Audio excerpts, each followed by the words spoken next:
Ayer estuvimos en el segundo día de la declaración del acusado expresidente Álvaro Uribe.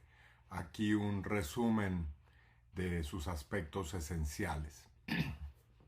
El modus operandi del procesado y determinador Álvaro Uribe Vélez. Ayer en el juicio oral, el acusado expresidente Álvaro Uribe Vélez tuvo que reconocer hechos que había negado al comenzar su declaración e ilustró el modus operandi que ha empleado durante todos estos años en la búsqueda y presentación de falsos testigos ante la justicia. Primero, el acusado Uribe debió reconocer tres hechos. Primero, tuvo una estrecha relación y tratos comerciales con uno de los jefes del bloque Metro, el paramilitar Luis Alberto Villegas, alias Tubo, con quien negoció tierras. Segundo, bajo su gobierno entregó dineros oficiales a Santiago Gallón Henao a través del programa Agro Ingreso Seguro.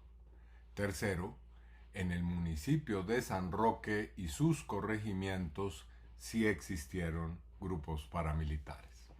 Segundo aspecto, el acusado demostró su profundo resentimiento contra las víctimas y sus abogados. A mí me acusó de fraguar un complot político en su contra junto al expresidente Juan Manuel Santos y de ser, comillas, supuesto defensor de derechos humanos. Quiso calumniar nuevamente a la médica Deyanira Gómez, repitiendo las falsas acusaciones que la han llevado al exilio, pero tuvo que contenerse pues fue objetado. Repitió falsas acusaciones contra los exfiscales Montealegre y Perdomo, el abogado Reinaldo Villalba y el colectivo José Alvear Restrepo, así como contra el abogado Miguel Ángel del Río. También repitió sus habituales calumnias contra los magistrados Barceló y Reyes. Tercero, tales acusaciones ilustran bien el modus operandi que el acusado Uribe Vélez viene desplegando desde hace años. Su modus operandi en este masivo fraude procesal y búsqueda de potenciales testigos. Ya lo señaló la Corte Suprema de Justicia en 2018. En el auto que definió su situación jurídica precisó este patrón de comportamiento. Comillas, estas prácticas que se aprecian como una constante ciertamente no son nuevas. Al respecto debe señalarse, no sin honda preocupación y asombro, que vienen desplegándose por lo menos desde 2015.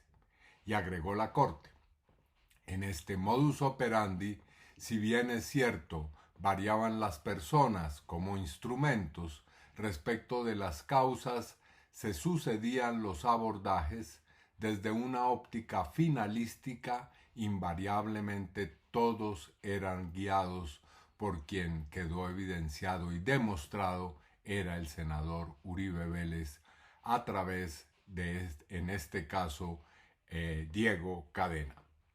La Corte definió estos patrones que volvieron a quedar en evidencia ayer en la declaración del acusado Uribe. Menciono tan solo algunos de ellos. Práctica de calumniar y difamar de manera sistemática a sus víctimas y a los abogados de las víctimas, a quienes lo denuncian, a quienes lo investigan o a los testigos de cargo. Práctica defensiva de autocalificarse como perseguido político, víctima de una trampa, acusando a los magistrados y jueces, a los fiscales también que lo investigan, de tener sesgo político, de ser mafiosos y a las víctimas de urdir un complot en su contra. Práctica de hacer llamados públicos para reclamar la aparición de testigos contra las personas que lo están denunciando. Sin embargo, después negar que los buscó, que solo verificó información y que solo exigía que dijeran la verdad. Práctica de instrumentalizar abogados diferentes a los reconocidos públicamente para ser los operadores de falsos testigos y de utilizar a terceros como intermediarios con ellos o con los falsos testigos. Es el caso de Diego Cadena, Juan José Salazar, Wilser Morina, Samuel Sánchez Cañón, integrantes de su UTL como Fabio Rojas y María Claudia Daza, Álvaro Hernán Prada, Mario Uribe, Juan Guillermo Villegas, Carlos Eduardo López alias Caliche, Victoria Jaramillo, Enrique Pardo Hash, Eurídice Cortés alias Diana y un largo etcétera.